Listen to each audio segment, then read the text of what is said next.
Okay, thank you guys for coming back to listen to another episode. I'm very excited to do this episode, and I am here with Faerlan Ramsey. Hi. Hello. Faerlan is here today to talk about abortion. We are going to be really diving deep into a lot of different topics. This is a pro-choice conversation, so if you're here for pro-life discussions, you're not going to get that here. But I'm really excited to discuss this. Before we get into it, can you describe yourself a little bit? What do you do for work? What do you do for fun? Sure. Yeah, I am 25 years old. I'm currently in law school and I work for a firm. Right now, I only do like community associations, so like HOA. It's not very fun, but I'm like looking to make the transition into doing something more towards like reproductive justice. Yeah, and then outside of my normal 9 to 5, I do work for Planned Parenthood as a storyteller, and then I also just volunteer. Um, and then I like just do work for like queer advocacy and things like that. I have like a lot of hobbies, but I'm not really good at any of them. It's like I do like painting and like embroidery and like sewing, but mostly just like I just like hanging out with my friends. That's like the majority of it, and like with my partner, just like going to concerts and shows, hiking, going out to eat, going out of town, the usual stuff, people my age. Yeah, that's all very cool. So you have a lot of different talents. I didn't know you were in law school. Where are you going to school? Yes. So it's a little bit loaded. I currently go to Catholic. Um, Oh, that is hilarious. but I would not be going to law school, and I certainly would not be going to Catholic unless I have a full ride. And so my plan is Wow. to take all of their money and then use it to be a reproductive justice lawyer. That is hilarious. Oh my God. And that's also a very good law school. I mean, even if it wasn't a full ride, I would understand because it's a great school. Thank you. Thank you. Yeah. Well, congrats on the full ride. That's Thank you. awesome. Yeah, I always have to put the little like asterisk in there and be like, I'm not there because I support the views. I'm there because Yeah. yeah. Okay, so I want to talk about your upbringing. Did you grow up in a religious or pro-life household? Yeah, so it's funny when I saw that question, I was like, like you don't even know the half of it. I grew up Mormon, so yeah. Oh my God. Yeah, it's like very loaded. I mean, my parents never shared their religious views with me really. As a kid, they kind of just like wanted me to make my own decisions. But because I grew up conservatively Mormon and like in that community, and like all of our family friends are Mormon, all of my family was Mormon, um, then like I kind of had those like ideas instilled in me, and like Mormons don't believe in like contraceptives, and they kind of believe to just have as many kids as you possibly can. One would say that you're trying to populate the church. The other, their side of the story is they're trying to like bring souls down from heaven. So like I grew up wanting to have like a million kids in the same way that like my family has a lot of kids and everyone else has like a million kids. So like abortion was never really like a thing I ever thought of as like a possibility, or like, it was like kind of shamed and no one really talked about it, because you're like killing a soul from heaven. Yeah. But then like as I got older and kind of like was exposed to like more things, was the internet. Thank God. Thank God for Tumblr. Um, Right. then like I like kind of put words into like the feelings that I had towards like gender and like um just like equity and like justice, and found the words to like talk about the ideas that I had. So yeah, I was kind of like the first like feminist in my family, and everybody kind of shamed me for it, but I was like, you guys, you'll get there one day, but you're not. And they are now there. But when I was 13, I was kind of like the trailblazer doing that. And yeah, I guess just since then, since my little like Tumblr days, and I've been like firmly feminist, firmly like radical all of that. Probably from like my family and like my faith community that I grew up in is like chagrin. Yeah. Or do you still identify as religious in any way? No, I do not. I kind of have like my own form of like spirituality, I suppose. But no, nothing organized. Right. That makes sense. Okay, so can you tell us your personal story with getting an abortion? Sure. Yeah, I will. I'm proud to tell my story, but of course, like to listeners, just want to give like a little trigger warning, because does regard sexual assault. So just a heads up if you're not comfortable listening to that. Um, yeah, so after graduation, I graduated in 2019. I think we were the same year. I graduated in 2018. Oh, okay. Yeah, Sorry. so a year. Yeah. When I graduated, afterwards, I kind of went on like a little trip to San Diego. And while I was there, I was visiting a friend, but they like were working, and so we didn't really have a lot of time to hang out. So I did a lot of things like on my own while I was there. And I went to a baseball game, wound up kind of like making friends with some of the people that I was around, and then was like subsequently drugged and then raped while I was in San Diego. Um, and then, well, like, luckily the next day was my flight back. Thank goodness, because I don't know what I would have done trapped in San Diego like that. Um, yeah, so I flew back to DC and then basically just had like a full like mental and like physical breakdown. And then my stepmom kind of like realized what was going on and like brought me to the hospital. By that time, it was too late for me to have taken like a plan B or like an emergency contraceptive. And then once I had like come home from the hospital, I'd like noticed that like my period hadn't showed up. And I thought that it probably was just like stress. So I wasn't really like that's like the least of the thing that like you're worried about, I guess. Like I just was like worrying about like my mental state. And then my sister and my stepmom were like, well, you should probably just take a pregnancy test just in case, like, because I was drugged, I didn't really know what had happened to me. So it was kind of like this weird thing of like, I didn't want to accept that I was raped. I was hoping that it was something else. But they were like, just in case it was that, why don't you go ahead and take a pregnancy test? And that was probably honestly one of the most traumatizing experiences about it, because it's kind of like confronting what actually happened and having to like deal with like the physical aftermath of all of that. um yeah, and then basically, yep, it came up positive. And then luckily, like I live in DC, so I live very close like a Planned Parenthood clinic, and I just went in there and like literally within like a few days I was able to like receive the abortion pills. It's one while you're in the clinic and then one while you're at home, and then it's basically just like a big period. It just feels like you just had a big period, at least in the state that I was in, because it was only a few weeks. Yeah, and that decision was literally the easiest decision of my entire life. Like I would be like, get this out of me right this very second, like right now, do it, because like, the person who attacked me was like a monster in my mind. And then it's like to have that inside of you, it's like a like parasite essentially. So it's like, when you find out that you, like if you were to find out you had like a tapeworm, you'd be like, get this out of me like right this very second. Like this is the grossest thing that's ever happened to me. So it was basically that exact same feeling. Yeah. And then, since then, I haven't had an abortion since then. I haven't needed to, but I would probably have one again if the situation warranted. Wow. I was not expecting that. We didn't talk about this beforehand.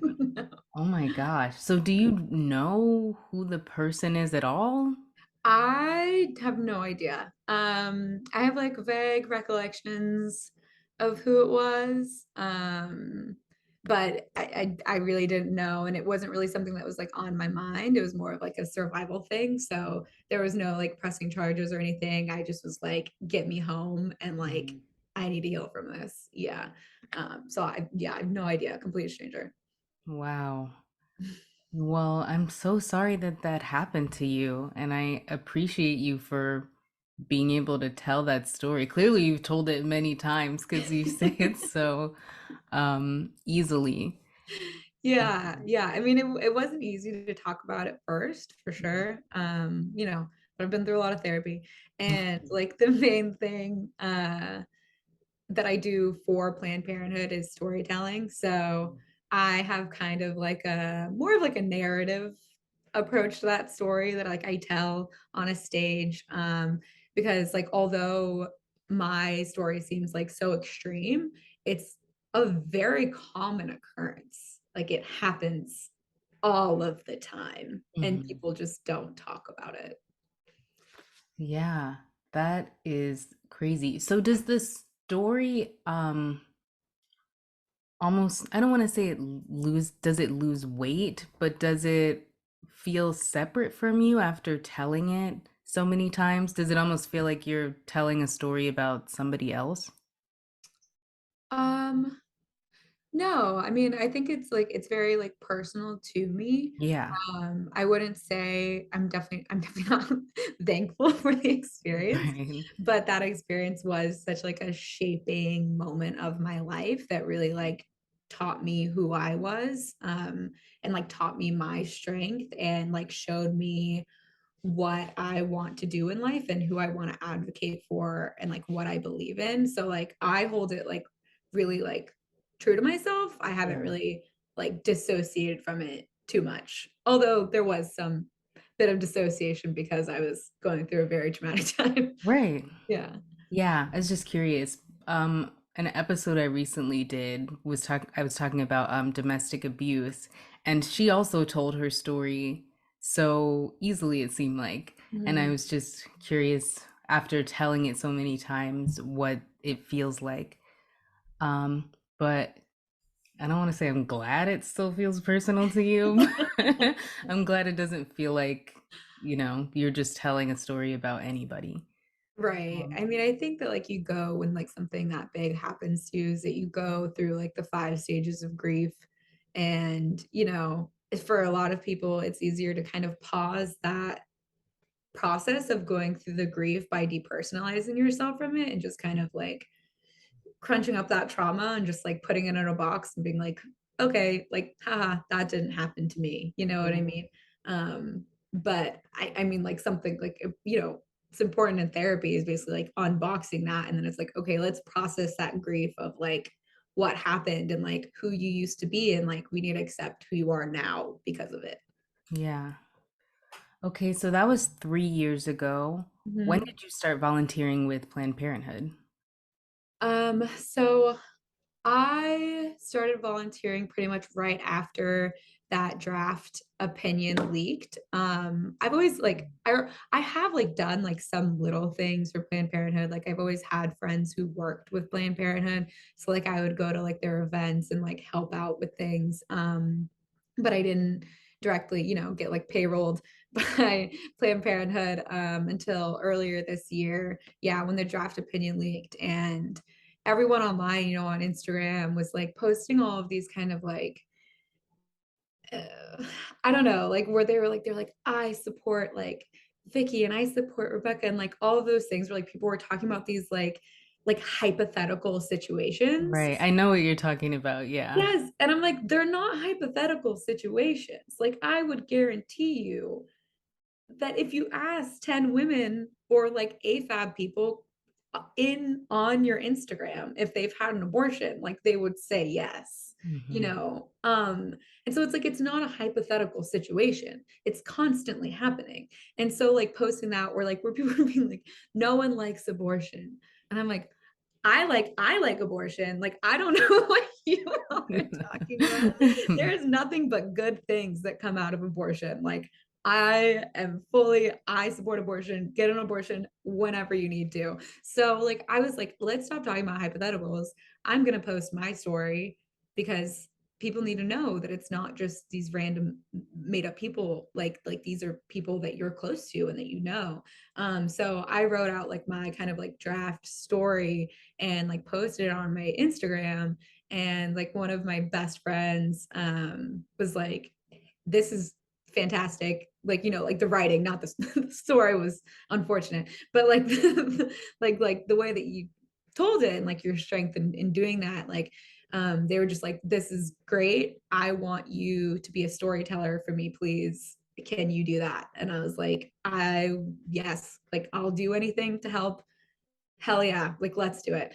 So then I've spoken at a few rallies since then, and have just like, yeah, done work in like Richmond and like Northern Virginia, and then in DC, for Planned Parenthood. Cool. So, how did your family respond when you started telling this story publicly? Um, My family, I mean, we kind of have like they don't shame me for my path.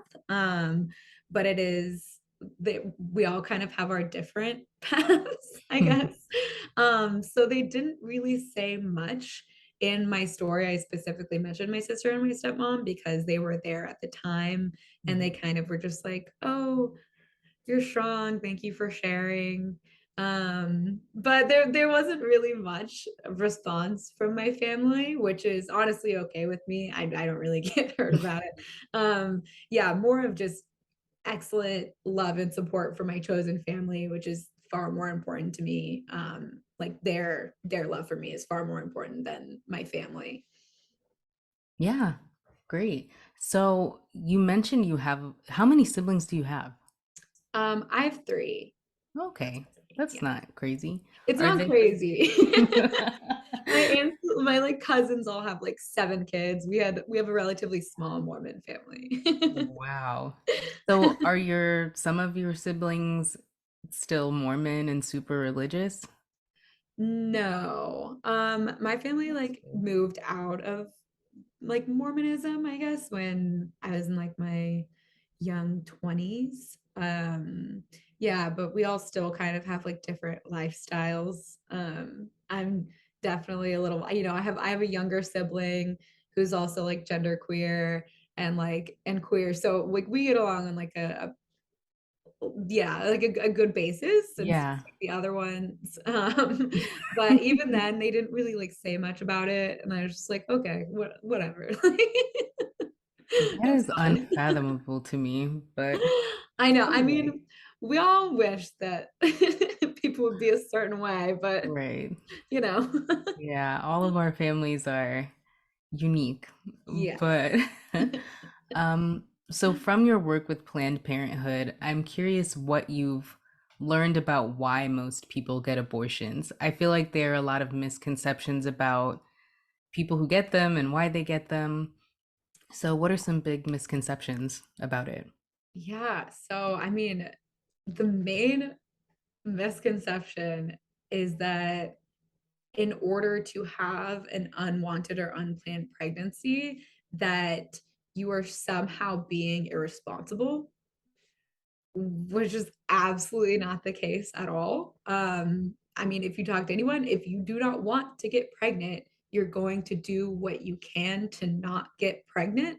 Like, there's no one purposefully having unprotected sex all of the time, hoping to get pregnant so then they can subsequently have an abortion. I mean, outside of the fact that it's expensive, it's also like you have to take time off of work. It's really difficult on your body. Like, it's not a pleasant experience. And I don't think that anyone wants to do that. Like, it's insane to me. People think that like, oh, they're irresponsible. So they got pregnant and then now they're just gonna go and get an abortion and like an easy $200. Like it's not the case at all. Um, Unfortunately in the United States, there's like not enough resources or education. So there are some unwanted pregnancies that could have been preventable, if we had easy access to contraceptives and sex ed. But in a lot of states, that's just simply not taught. I have a lot of people that I know that had abortions in their teen years just because they weren't given sex ed, whether they were like opted out of it because of their parents or because they went to like Catholic school or something like that.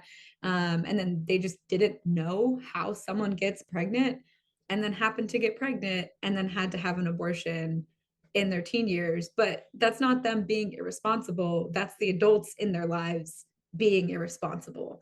In like the same case is like if you grow up in a home where like sex is like stigmatized or like not talked about, then they don't feel safe asking for contraceptives or like don't feel okay going to the store to get condoms.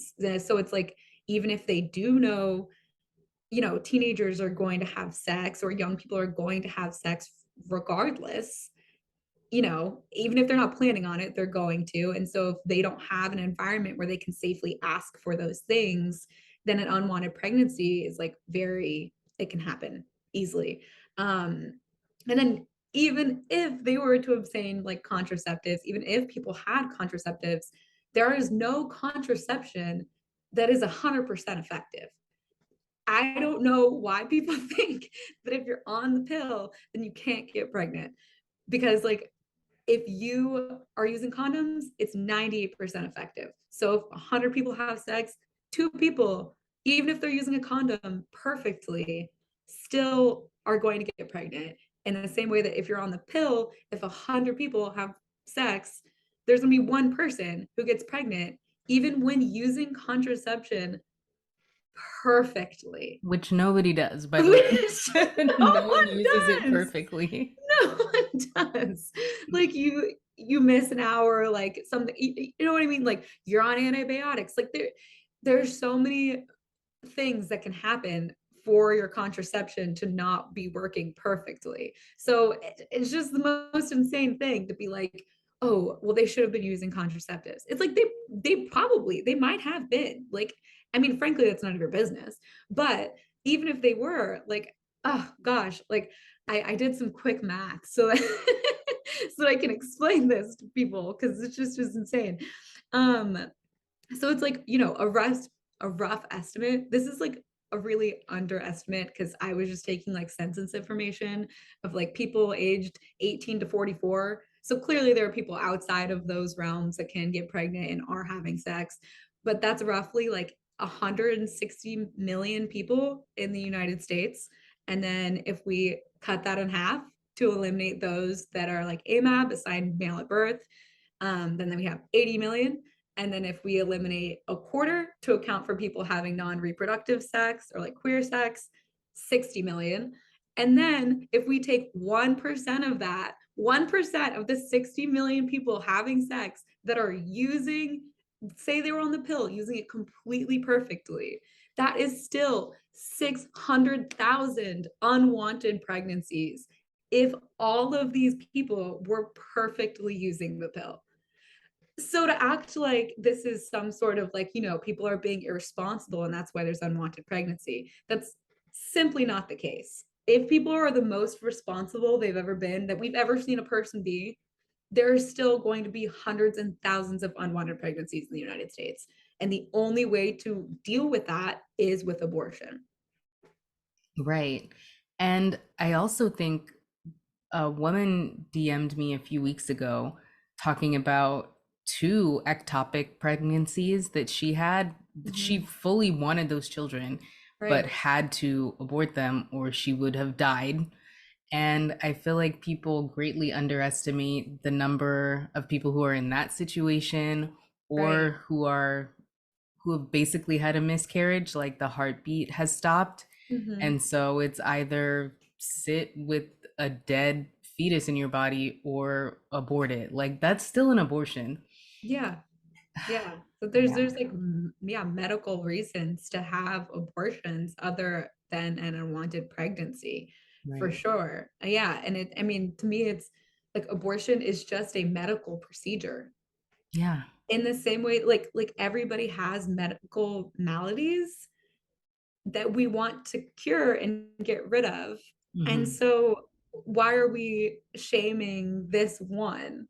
I mean, we know the reason. It's patriarchy, but you know, like it's just a medical malady. Like you wouldn't shame someone for like getting a root canal because they have uh like there are tons of medical maladies that are preventable, you Hmm. know, like but you wouldn't shame someone for getting a root canal because they ate too many sweets. Like Right. it just That's a doesn't make any funny, sense. yeah, example. So have you had a lot of conversations with people who call themselves pro-life? Um, I don't really have conversations with people who are pro-life. I'll be honest with you.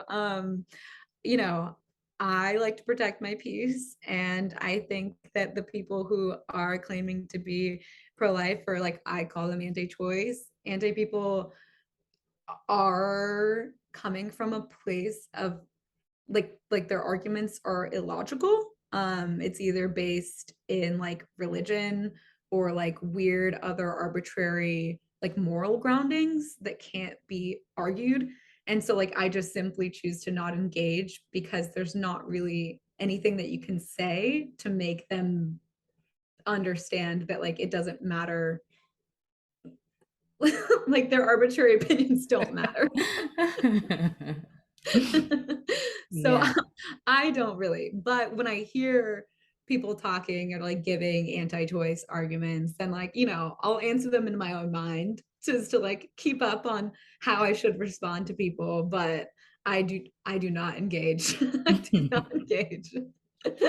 Yeah, I don't encounter them a lot either. Maybe because I'm very vocal about being pro-choice, that people don't really want to talk about it. I think a lot of people who call themselves pro-life, and I also call them anti-choice, um, I think they feel like they can't share their opinions because they're going to be attacked, which is weird. It's just wrong. Like everybody can have opinions, but that's a wrong opinion to me because, like you said, a lot of it is based in religion, has nothing to do with why it should be legal or, in their opinion, shouldn't be legal. It's just, I think it's murder and murder is bad. And it's really not that simple. And I think to have that opinion, you do have to really ignore the reality of what comes with supporting anti-abortion laws, Mm-hmm. especially now that a lot of them are actually being put into effect because protection for abortion is gone. So even though you don't talk to them, I'm sure you're familiar with a lot of the arguments that they make. And can you explain what the flaws in those arguments are and why, what are they ignoring when they choose to have that stance?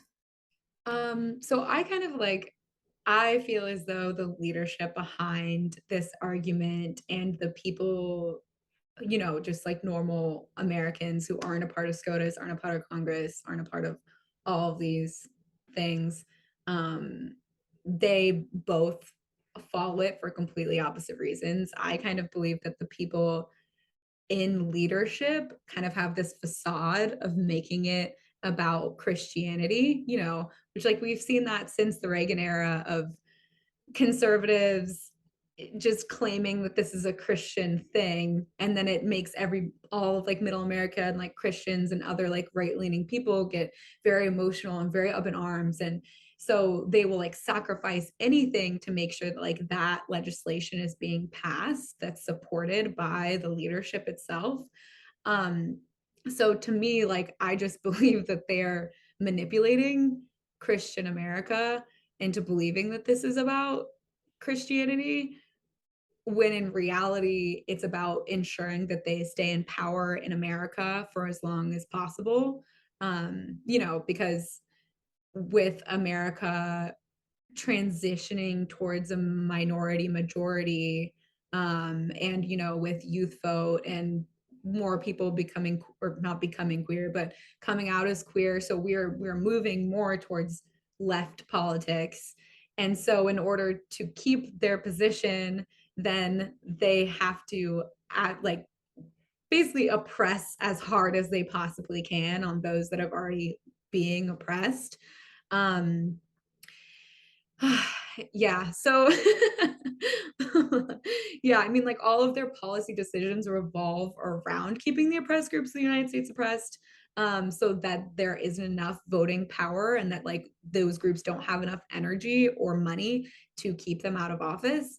They want to decrease the upwards mobility of BIPOC women, queer people, those born into like lower socioeconomic classes, immigrants, etc., to keep those that are like traditionally conservative white cishet men as the ruling class. And then the best way to do this is to keep our oppressed poor and to keep them traumatized and to keep them uneducated and hungry and to keep them suffering and to keep them dying so that they don't have to, so that they don't like meet those basic needs, you know, like the Maslow's hierarchy of needs. They don't meet those basic needs that allow them to like mobilize and advocate and participate in government, and then unseat those people who do not advocate for them and are literally just bigots. I'm sorry, just bigots. There's not a better word for it. Sorry. And like if they like truly thought that this was Christian, you know, people were to be like, oh, well, like leadership, no, like they are Christian people, blah, blah, blah.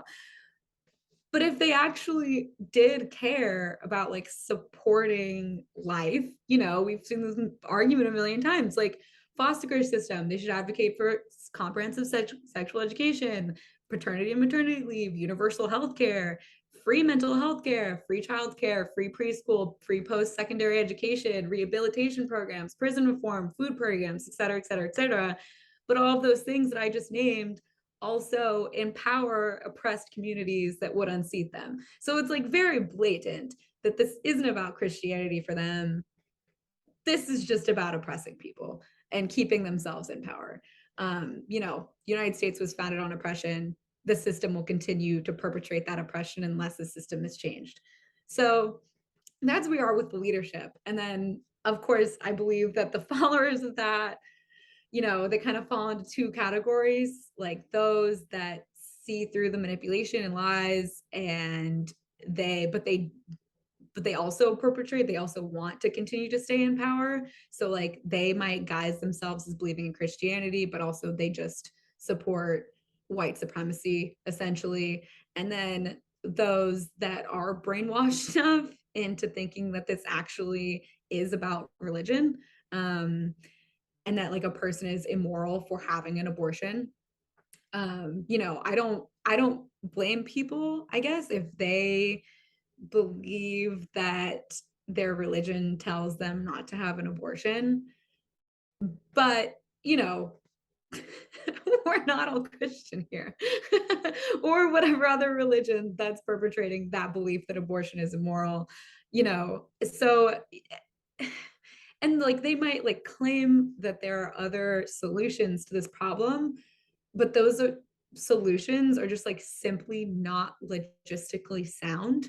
like like we talked about it, like unwanted pregnancies are inevitable even in a very perfect world. And if you believe that unwanted pregnancy should be carried to term and then given into the foster care system or adopted, you're ignoring like thousands of issues. Like I don't even know where to begin with that. Like even outside of like the mental and emotional problems that have to do with being forced to like rent out your body and then subsequently giving up the baby you just had to care for the better part of a year, there are like multitudes of like physical health problems, school and career related issues, and relationship related issues that come along with carrying a pregnancy. And then on top of that, you're also asking people to pay thousands and thousands of dollars to pay for all of their checkups and their pregnancy and their birth, and then have to undergo like excruciating pain to do this. Like you can't, I don't even know where their argument comes from. Like if they just imagine that like someone gets pregnant and then they just carry the baby around for 10 months, everything goes smoothly, they just plop out a baby, and then there's like a happy loving couple that's like gonna care for it like right after. And like maybe in like some weird fairy tale book, I don't know, I guess Juno was kind of like that.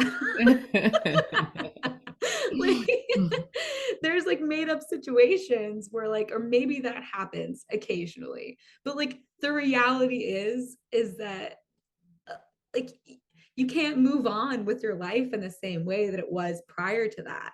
And so like there is no solution outside of abortion that protects the rights of bodily autonomy and safety for those with an unwanted pregnancy. Yeah, I think it really is that simple. And I think you brought up a really good point that religion and politics, or even religion and medicine, what is the correlation? Like, why do they even need to be connected?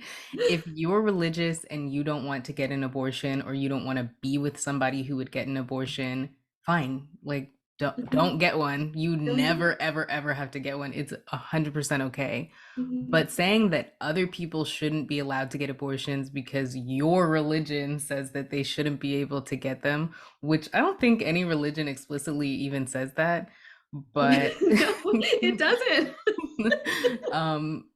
that doesn't make sense. Like, nobody else should have to live their life according to your beliefs. And I think, to me, that's where the pro-life or anti-choice conversations fall apart. Mhm. They For sure. just don't make any sense. Right. I mean, because there's no tiptoeing around it. Like they had to find a better way than just saying we want to oppress people. And and Christianity is always a perfect way to just fly under the radar and just be like, I'm not trying to oppress people. The Bible says this. Even though it literally doesn't. Right. I have a degree in religion. It literally doesn't. Really? Yeah, political science and religion. That's so interesting. Was that to be able to debate like in a more qualified way with religious people? To me, it just was that I was just really curious as to how so many people believe in these things. I guess I find it more like interesting on like a like sociology type standpoint, Yeah. kind of the same way that I like politics is why does everybody have these like beliefs and like Hmm. where do they come from? Yeah. That's interesting. Okay, so your situation and your reasoning for getting an abortion for some people would actually be, I guess, acceptable. I've Yeah. definitely seen people, especially younger Christians. I grew up Christian, so I can't speak on other religions, but I've definitely seen the Gen Z, younger millennial Christians still call themselves pro-life, but they're in favor of abortion in like specific situations, Mhm. including rape or incest. And I'm curious, can you explain what's harmful about being selectively pro-choice like that? Yes. Yeah, so outside of all of the issues that I mentioned before about like regarding the toll of like carrying an unwanted pregnancy to term, like the main issue behind this rationale, I guess, is just the thought process behind it. Like this implies that there's some sort of like trauma threshold that we have to meet before we're able to have control over our own bodies or for society to validate our control over our own bodies. Having an unwanted pregnancy is in and of itself traumatic. It, even if it's like even if it was with like your husband, you've had pregnancies before, having something that you don't want growing inside of you, again, just kind of like the parasite thing, like it's traumatic. Um, so as this implies that there has to be more trauma on your body and violence specifically in order for your personhood to matter. Um, and then this is also just blatantly a logistical nightmare. Does not make any sense. How many rape victims come forward? How many rape cases are validated enough to make it to court? How many rape cases are prosecuted? How convincing does the person have to be allowed to terminate their pregnancy? Does the victim have to have their life torn apart and examined by a jury and a court or a judge in order to be credible? And then how long would this whole process take? Like, would they be carrying the pregnancy the entire time that they're going through this process of determining whether this rape or incest case is valid? Like, and who's deciding all of this? Who's making this decision? Is it some like 7-year-old Is white it man? men? Right? Yeah. They're not Like gonna who's do it just like right. Are we going to have a jury? Is there going to be a jury of peers that's determining whether this person was raped adequately enough? Like, who is deciding that? So it's like every second that I spent carrying my attacker's DNA was this like a second too many. Like and so to the psychological impact of like forcing people to undergo legal scrutiny following an attack is like so astronomical.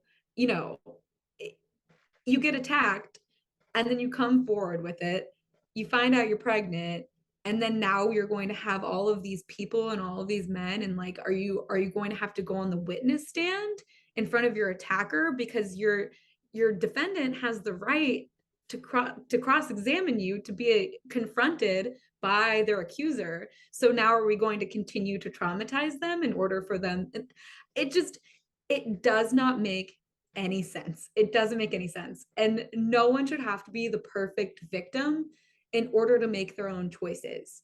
And I've been through a few instances of sexual assault, and I mean, most people I know have been, and no one has like a perfect story. Like there's always something that someone could say, oh well, why did this, like why did you take these actions, why didn't you take these actions? There's never going to be someone who's a perfect victim.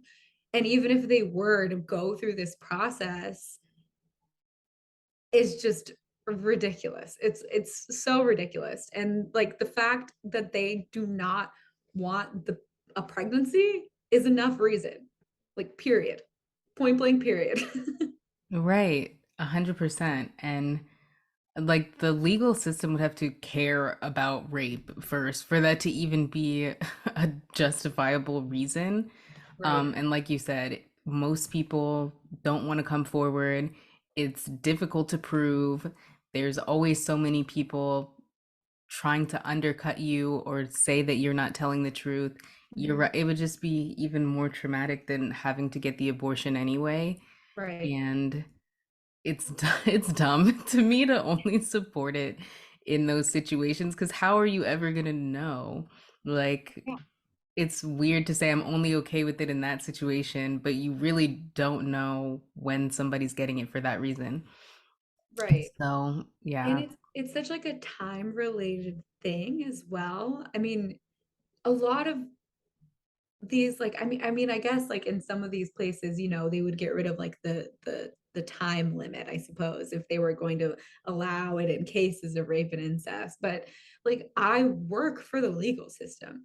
It takes months to do anything. And especially like post COVID, like courts do not work efficiently. The right to a speedy trial, I do not know what that even means because it takes like months, if not years, to get anything through the court. So I simply do not understand, especially with the prevalence of like rape and incest in this country, the courts would be like so backed up if you had to go and prove it to them in order to have an abortion. Like our legal system is simply just not equipped to handle any of the logistics if that were to be like an actual thing.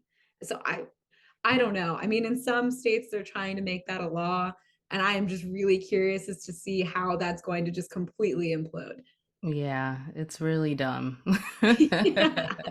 to put it simply.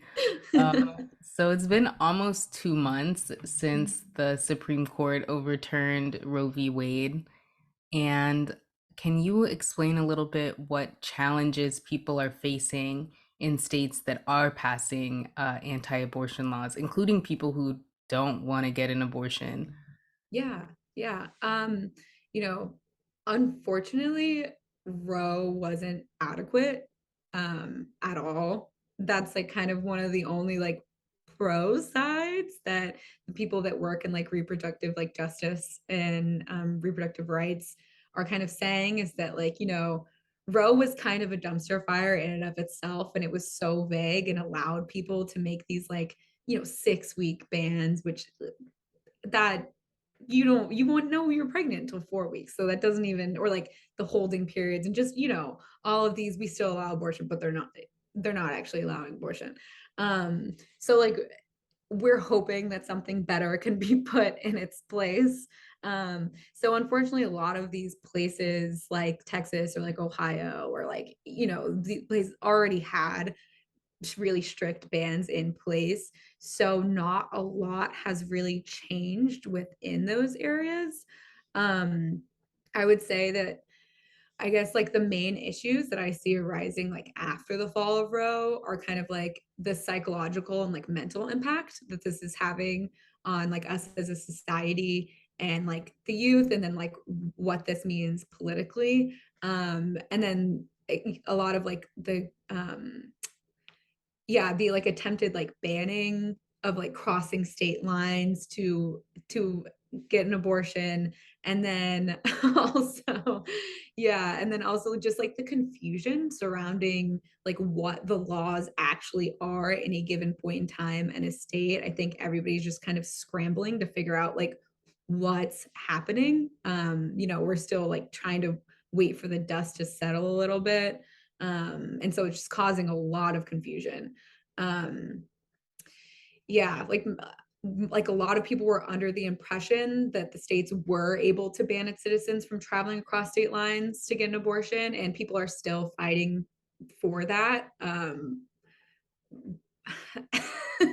But it's like in the same way that you're able to travel to Vegas and like engage in sex work, Right. like that has never been a law that you couldn't cross state lines and participate in things that were illegal in Or another go to state. California and smoke weed. Like, what is the Exactly. difference? People go to Atlantic City and gamble.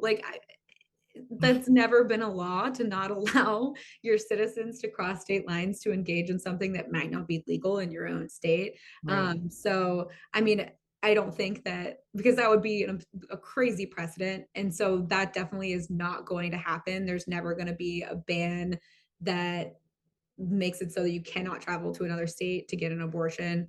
But because there was like so much confusion around that, it just it hasn't been great. And then, thankfully the federal government is stepping in to like make sure that that remains legal, that everybody knows you can cross state lines to do that. Doctors and hospitals are also scrambling to ensure that they're not like breaking any rules and won't be dealing with like a suit or licensing issues for like issuing life-saving abortions, like we were talking before.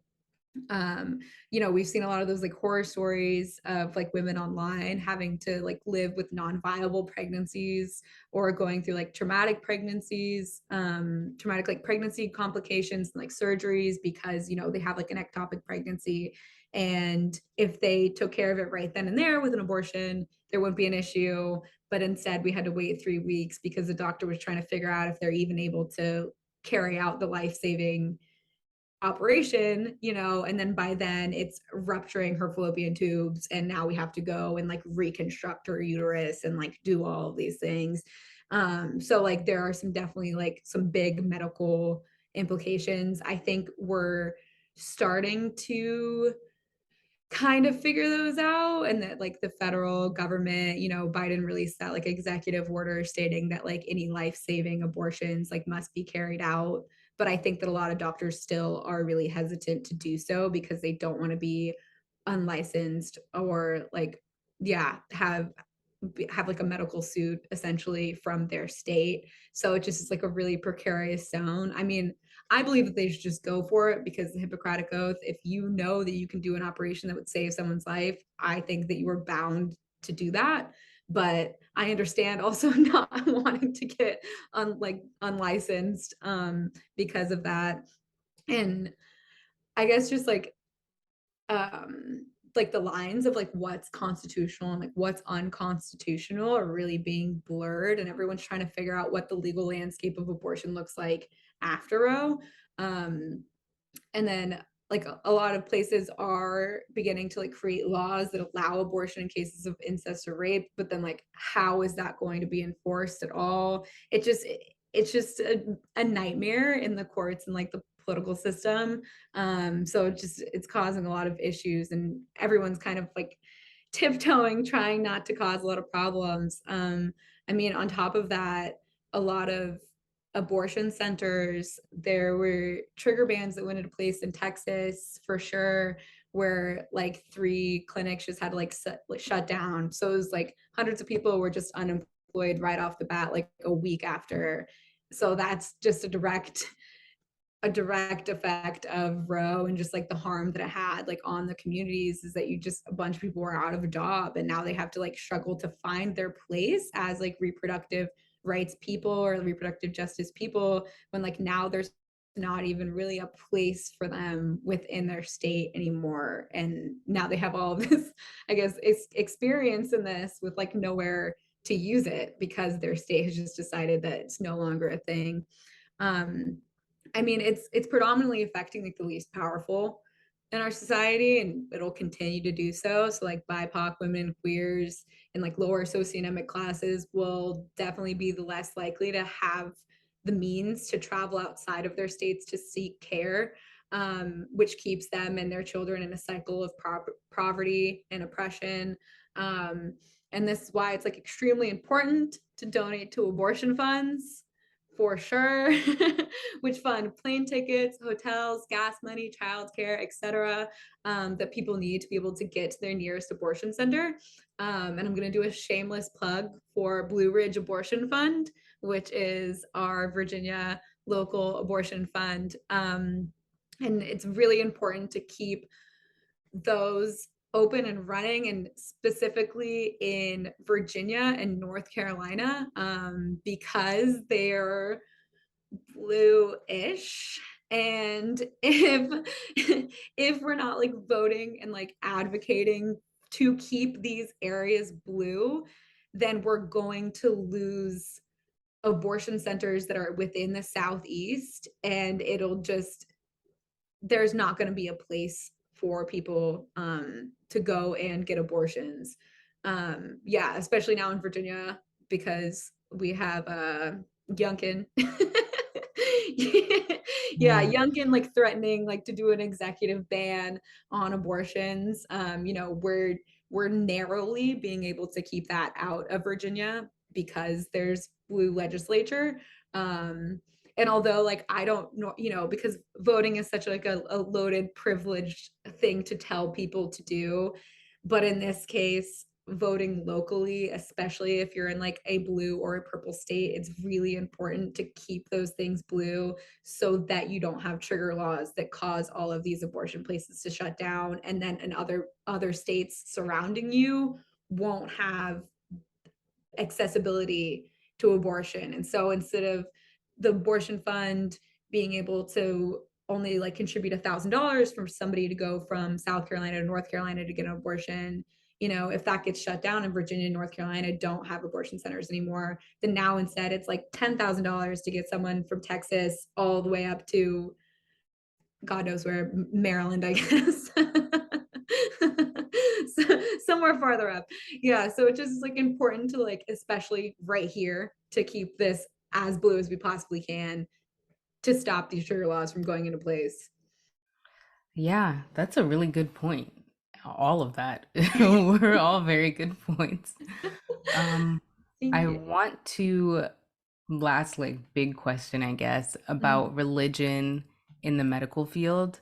I can't remember the state. I wish I had looked it up one more time before this, but recently a pharmacist denied a woman who I believe was having a miscarriage, like she wasn't trying to get an abortion, but denied her access to that medication Mhm. because it's also used for abortions. And he was like, that's against my religious beliefs, so I'm not going to give it to you. And he was fired. And then he was trying to argue that he shouldn't have been fired for doing that.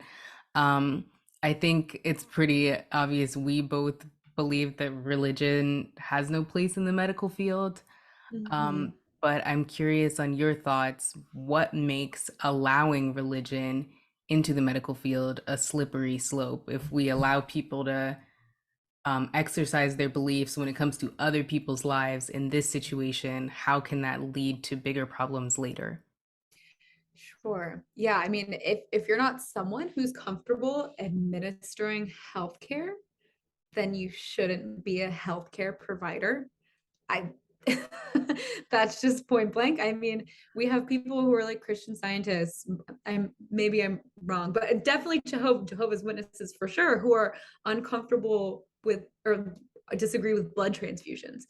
So, as a nurse, you couldn't be a Jehovah's Witness and then decide not to give someone a blood transfusion in the same way that if you're a right wing Christian, you can't decide whether or not you're going to give someone an abortion. I mean, what I've been saying is it's just a medical procedure, just in the same way that a blood transfusion is. So, although, like, we probably don't understand why blood transfusions would be a moral issue. I mean, I also struggle to understand how abortion is a moral issue. Like, you can't, it just, it doesn't make any sense. Um, and there are sects of religions that like do not believe in obtaining medical treatment at all. So if we changed our laws to fit into their definition of morality, then none of us would have access to healthcare.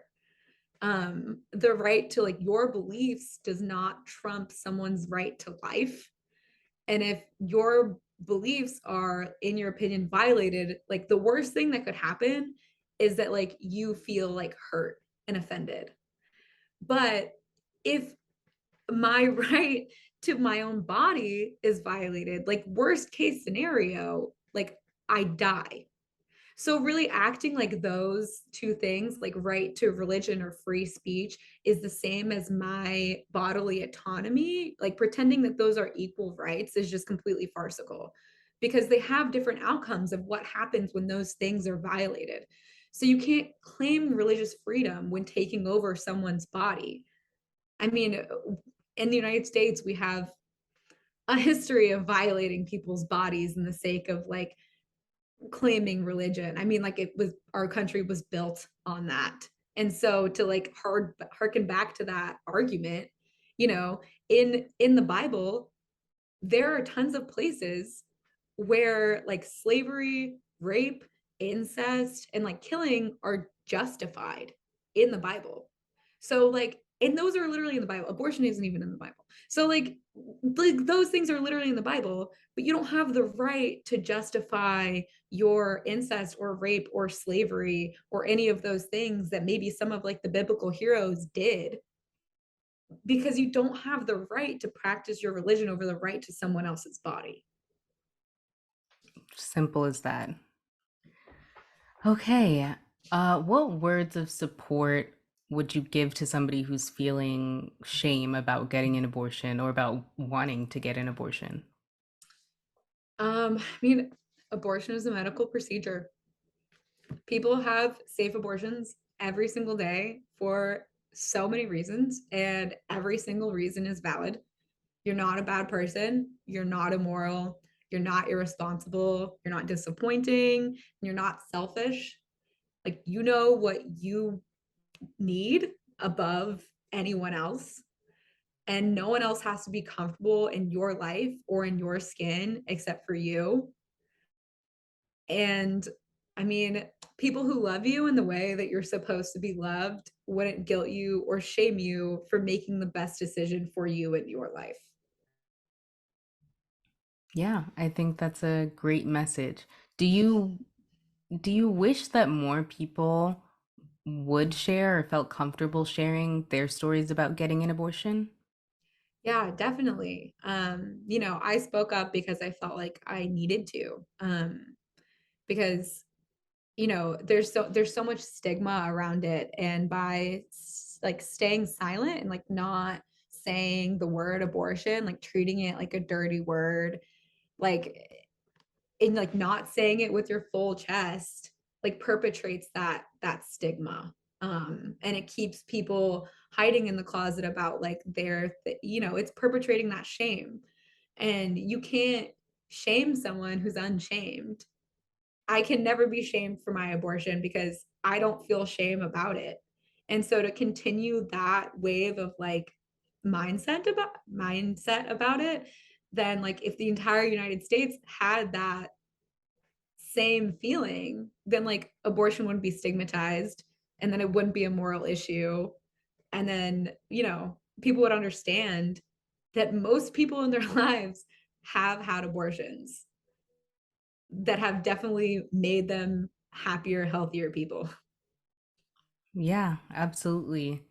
I definitely know a few people who've gotten abortions, and from hearing from them and just from my own observation, I feel like they made the right decision. There Mhm. really isn't anyone that I'm like, no, no, no, you should have kept it. Like, if somebody's saying, I don't want to do this, I'm not ready to do this, I'm not comfortable doing this, let's all agree with them. Like, they're probably right. Right. So, Yeah. I mean, yeah. so many people have so many things that you don't even know what's going on with them. I mean, they might even be like married and you think their life is perfect and like everything's perfect. And you're like, oh no, why are you getting an abortion? You know, but I mean, one, no Right. one ever says, oh no, why are you getting an abortion? But two, there could be so many other things that you really don't know what's going on with them. Like Hmm. maybe they're just having like, or maybe they just don't want it. Maybe they just don't Yeah. want it. Maybe they just don't picture themselves having kids at the moment. Like there's Yeah. never like a certain circumstance that's like the right time to have an abortion. Like every time's Mhm. the right time to have an abortion. Right. You shouldn't have to check any number of boxes. I mean, I guess the only box would be I'm pregnant and I don't want to be. Yes, That's it. Then exactly. you're clear. You're approved. Yeah. Okay. Can you give us a book recommendation? Sure. I have a few. Yeah, that's great. Relating to stuff that we talked about today. Something that really got me through my assault, specifically, it actually was a book recommendation from an old friend who also used to be Mormon. And when I shared my story, she DM'd me and was like, "Oh my God, I went through the exact same thing like 6 months ago." The like exact same thing where she was drugged and then had to have an abortion subsequently. Yeah, and she was like, it's unbelievable that like more than one of us have gone through this. You know, we used to be close when we were little, and I'm like, it just shows you how prevalent it is. It happens all the time. Now she has a baby. She's like Aw, fully carrying a pregnancy that she wants. Yes, so I'm right. like, yes. I don't think that she would have that same opportunity if she didn't get an abortion. Right. Um, but yeah, she suggested that I read the book Know My Name by Chanel Miller. That was the victim or the survivor of the Brock Turner situation. Chanel Miller, yeah, she used to be a Jane Doe, and then she released her memoir called Know My Name. Yeah, and it just is was really similar to like my kind of situation, like not remembering things, like all of that. And it just like really helped me process my grief and made me feel very seen. You know, it might be a little traumatic for people who aren't ready to read it if they are going through something similar. But it really helped me. Um, I also have a couple more just like specifically about abortion. Um, Killing the Black Body, Race, Reproduction, and the Meaning of Liberty by Dorothy Roberts. In this house, we stand Dorothy Roberts. And this book was written in the 90s, but is like still extremely relevant. I mean, it provides like necessary education and like a reminder for people who aren't Black or BIPOC that abortion access has never been accessible for people who weren't in a position of privilege or you know, who weren't white essentially. And that, like, you know, the United States was founded on violence against Black bodies, which continues to happen and just keeps getting perpetrated by the United States. Um, so that's a really good read. And then this one sucks so it doesn't suck, but it makes me just like because this book was written by Robin Marty. She is a like basically like an abortion reporter, and she kind of tracks the trends of abortion. So she wrote this book before Roe even fell, and it's called The New Handbook for Post-Roe America. Oh my gosh. Yeah, because a lot of people within like the repro justice and like repro rights movement kind of saw this coming. I mean, even like Ruth Bader Ginsburg was like the United States wasn't ready for this. This isn't going to stay long. Mhm. So everyone kind of like saw that it was coming. But like this was created so that like it's basically just like a guide. Like it has like all the different states and like predictors on what's going to happen in those states, and then kind of gives like resources in those states. There's guides to like self-abortion, contraceptives, and like gives like different funds to donate to. Just like a field guide to like what you should be doing in post-Roe America, and is like kind of the most comprehensive practical resources on like what our next steps are as like individuals and then as a society to try and like make sure that abortion stays accessible to people. Which is insane that it was written before this even happened, but now it's Right. extremely relevant. So go buy it. Yeah. Thank you for sharing all of those. I'll definitely have the links to those and the Blue Ridge Abortion Fund in the show notes. Okay, last question. What Yeah. is your dream for your life work? For your life's work? Well, yeah, I'm currently in law school, so I can become an attorney and then hopefully fight for reproductive justice. I was already planning on going to law school before this, but then this summer happened and I was like, well, I was like, my path has become very, very clear on like what I need to do. You know, I was like toying with the idea of maybe becoming like a family lawyer or something. And I'm like, nope, that's Yeah. simply not an option. Yeah. This is what has to happen. Yeah. So I would like to work for like Planned Parenthood or like another nonprofit, providing legal support to the organization or for individuals whose rights are being threatened. I want to make sure that like I'm on the front lines defending those that need protection, because like I was lucky enough that my rights were protected when I needed them, Mhm. and I was able to control like my own body um, on the worst night of my life. And like, I can't imagine being in that same position.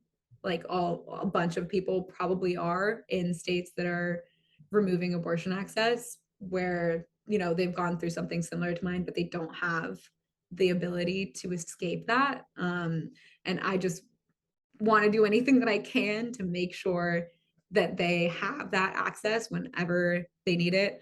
Um, I mean, like I'm gonna do whatever I can and like fight as long as I need to make sure that this country moves in the right direction. Even if like I only bring it like an inch, like, you know, that's an inch farther than if I didn't join in the fight. And it's like I owe it to the people who fought before me and who gave me the ability to vote, to go to college, to go to law school, to be openly queer, and like allowed me to have like some semblance of equality in this country.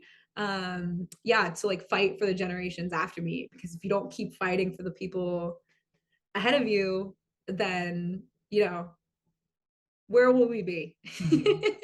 So I just got to keep that train going. Yeah, I think that's a very noble dream and mission, and I hope that if there's any positive of Roe being overturned, it's more people feeling like, oh shit, I really need to do something, and feeling like they need to get out there and affect real change, like even when they log out of Instagram. So I I appreciate that that's what you want to do and you're already doing it, and I really admire how informed you are and all of the information that you brought here and all of the effort that you're putting to really dedicate your life to this.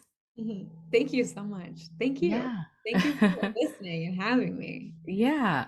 Where can people find you on social media? I am currently private. I Oh, apologize. never mind. No, it's fine. I'm like, because I'm in law school, I can't be super vocal, especially because I go to a private institution. Um, so I'm not able to be found on, on social media. That's funny. Okay, well, don't look for Farlin, but definitely look for the book she recommended, donate to the abortion fund that she shared, or one that's local to wherever you are. Thank you so much for doing this, for giving so much good information, for taking the past hour and some change to really inform everybody and explain why nobody should be anti-choice ever. Um, Yes. Thank um, you. yeah, everybody, please go support everything, and I'll talk to y'all in a couple weeks. Bye. Bye.